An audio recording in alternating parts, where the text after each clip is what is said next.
একদিন এক জিনের সঙ্গে আমার সাক্ষাৎ।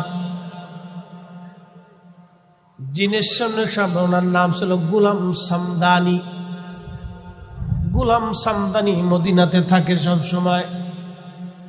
মদিনার যে পাহাড়গুলি আছে এই পাহাড়ের মধ্যে সে থাকে। আর রাত্রিবেলা হলে রওজা মুবারকের পাশে চলে যায়। যখন নিরিবিলি হয় তখন এই জিনেরা নবীজির রওজা জিয়ারতে যায়। জিজ্ঞেস করলাম বয়স কত? বলল হুজুর আমার বয়স প্রায় ৬০০০ বছর। জোরে বলেন না সুবহানাল্লাহ।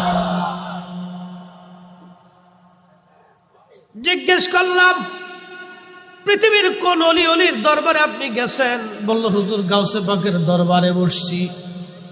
হুজুর খাজা মাইনুদ্দিন চিশতের দরবারে আমি বসছি। খাজা বাহাউদ্দিন নকশবন্দ বুখারীর দরবারে বসছি।